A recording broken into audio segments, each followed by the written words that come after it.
Halo Infinite's level editor Forge just released, and I'm not saying it's crazy, but yes, I made PONG.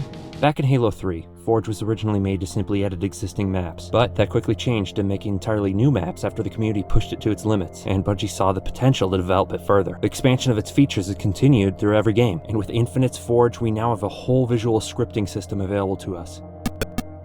There are so many options here. With them, I was able to move the ball in any direction, I was able to check its position, and simply reverse its rising when it reaches the top or bottom. I did a similar thing for the sidewalls, but it only works within range of the center of the paddle, otherwise it's a missed ball and a point is scored. That part was pretty simple, but as some of you know, PONG doesn't work like that. The part of the paddle that hits the ball determines its angle. So instead of simply reversing its left to right trajectory, I checked how far from the center of the paddle it was, and using the tangent of the angle... What's that? You want to hear more about how the angle is calculated? Let us begin then.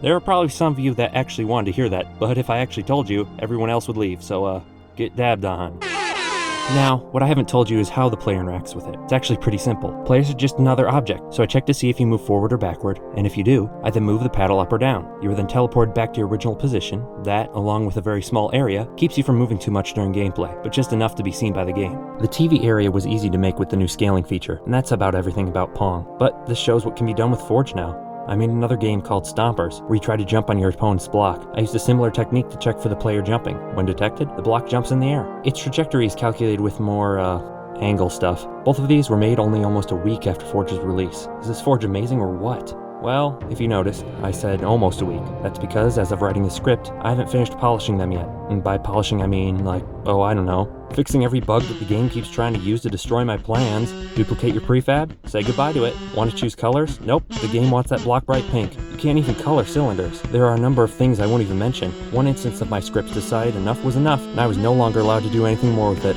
Then, when I made a new clean one, the game crashed upon opening it. But, while these things may be frustrating, there's more to the story, because the way I recovered from that corrupted script was this amazing new feature that allows you to revert to any version of your map from the last 30 days. It's these kinds of features that show a development team who isn't satisfied with good enough. All the scripting options and more are actual clear improvements over past versions. And then, perhaps the best excuse for bugs, this isn't even the full release. It's just a beta. Right now there are some issues, and there's no custom server browser to easily play these creations. Eventually those problems may be fixed. But how long will that take? And how long is too long? With the release of Halo 5, players had gotten a new Halo in their hands every 3 years for 14 years. 3 years later, there was not a new game, and Halo Infinite would, after delays, release in 2021, 6 years after Halo 5. It was as if they skipped an entire entry in the series, but perhaps it was what Halo needed. They got to spend twice the amount of time on Infinite that they would usually have for a mainline release. But, on launch, the game was desperately lacking not only features that were series staples, it was also missing features that had been announced. 343 has just released an update with some features that were missing, but even now, Forge still isn't out of beta. Forge enthusiasts have waited 7 years to get a beta version of a feature which would traditionally be expected in 2018. If you were waiting for Halo 3's Forge at the launch of Halo Combat Evolved, you would have to wait only 6 years compared to the 7 years it's taken to get a new Forge since Halo 5's release. And if you're a Halo fan like me, it's fine to wait for the things we want, because 343 has shown they can do pretty good with post-launch support in MCC and Halo 5. Sometimes it just takes a long time. But will the game die while we wait?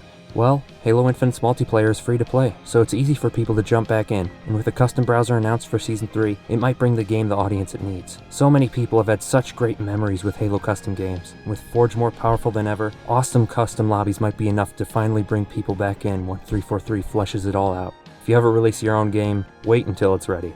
Anyway, see you later.